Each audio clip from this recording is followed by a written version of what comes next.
Oke, kita kembali lagi ke channel Kaltimpos. Ini kita malam ini lagi membahas isu sepekan ke depan yang lagi hot-hotnya. Mungkin nanti ada pembahasan dari teman-teman redaktur. Oke, kita langsung saja ke redaktur ekonomi. Ini ada Bung Pandu yang akan memberikan penjelasan terkait isu yang lagi hot-hotnya ini. Silakan Bung. Siap, terima kasih Bang Rom Dani. Ini sudah lama ini kayaknya nggak hadir 2 minggu ya. Habis ditransfer saya dipinjam dulu kemarin sama Thomas Tuchel. Siap. Untuk isu minggu ini itu ada terkait insentif PPNBM. Nah, itu untuk mobil baru, dan terbaru itu ada insentif PPN. Nah, itu yang akan kami ulas di minggu ini. Untuk PPNBM itu ternyata dampaknya luar biasa. Penurunannya itu untuk mobil itu berkisar 20 sampai 65 juta. Nah, ini menjadi momen yang tepat untuk beli mobil bagi masyarakat yang pengen punya mobil baru. Oh, untuk di Kaltim kisaran itu ya? Kisaran itu. Pajaknya memang lumayan besar di sini ya? Ya, benar-benar. Nah, itu untuk isu rutin harian. Untuk hari Minggu itu ada kiprah perempuan-perempuan yang punya kontribusi besar di berbagai sektor. Ada di pendidikan, ada di ekonomi, dan lain-lain. Kemudian ada juga kami akan mencoba mengulas kepala daerah yang terpilih menjadi kepala daerah baru di Kaltim. Nah, itu sih dari ekonomi. Saya kembalikan. Oke, ini jadi ajang nih ya buat warga siapapun untuk membeli mobil. Ini momen yang tepat untuk membeli. Kapan lagi harga mobil murah? Nggak murah juga sih, maksudnya harganya turun drastis gitu ya, sekitar 20 sampai mungkin 60 juta gitu penurunannya. Oke, kita langsung saja ke redaktur kota. Ini penguasa kota ini barangkali akan ada banyak yang disampaikan. Mungkin saya jelaskan yang soal mobil itu, mungkin supaya nanti masyarakat lebih jelas. Nanti beli Kaltimpos deh, ya. Kan pasti ada aturannya tuh, mobil mana saja, mobil mewah, mobil kelas berapa gitu kan mesinnya ya. Ya, nanti baca di Kaltimpos itu. Kalau untuk kota saya kira isunya masih seputar sama seperti pekan lalu, masih seputar Covid. Jadi di pekan-pekan ini itu ada lanjutan lagi soal vaksinasi tahap kedua. Kalau hari pertama kemarin itu nyasarnya ke polisi, TNI, sama kalangan perbankan, pedagang pasar, maka besok berarti hari Selasa ya, itu menyasar ke guru dan atlet. Jadi ada sekitar 750 guru dan ada 500 atlet yang akan menjalani vaksinasi. Itu mungkin isu yang kuat. Kemudian isu lainnya mungkin saya tarik ke kota nih, soal pendidikan tatap muka yang bulan Juli. Nanti kita akan teruskan apakah nanti di Balapan juga bisa dilangsungkan kira-kira rencana itu. Saya kira itu deh isu-isu pekan ini yang masih kita jual di Balapan. Oke, ini yang tak kalah menariknya, ini kita terkait isu olahraga ini. Setelah mungkin Liga Indonesia kembali bergulir gitu ya, dan mungkin persiapan sepak bola maupun Liga Champions. Mungkin silakan Bung Thomas. Ya, terima kasih. Kalau untuk minggu ini sayang sekali ya, karena Liga Champions lagi break sebentar, break 1 minggu.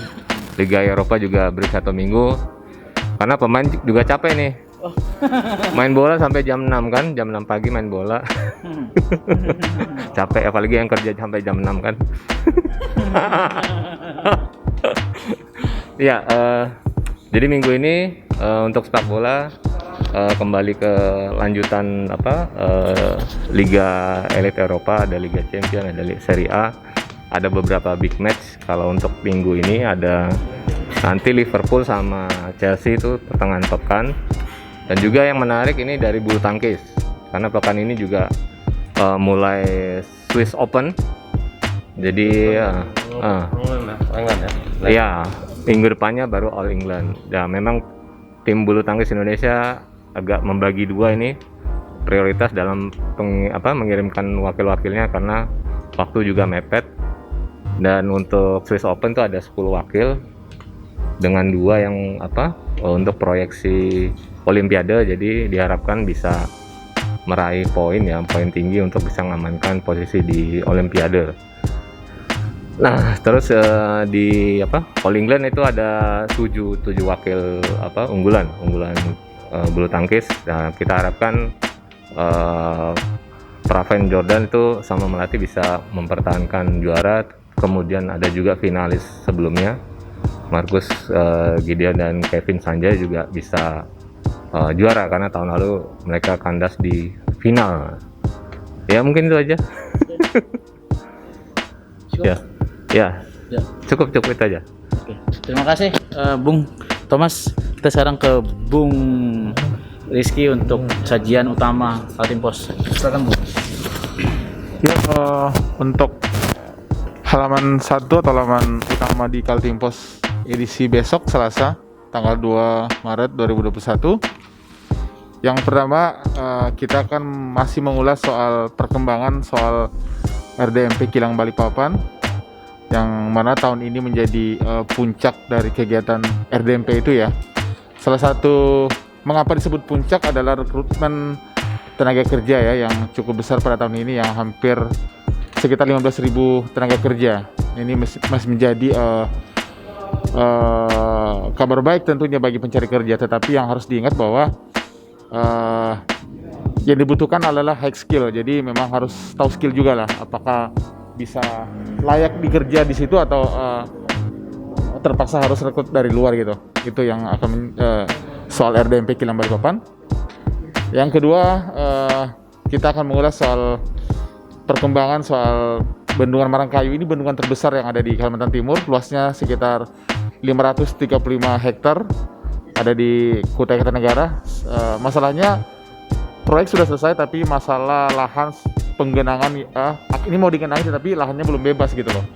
Nah, ini akan kita update lagi bagaimana proses pembebasannya, termasuk anggarannya berapa gitu. Terus isu lainnya soal COVID ya. Dari Samarinda, dari Satgas Provinsi mengklaim bahwa akhir Februari sampai sekarang itu terjadi tren penurunan kasus yang sangat drastis gitu loh. Sehingga pemerintah optimis bahwa pandemi ini sudah mulai terkendali seiring dengan adanya vaksinasi gitu.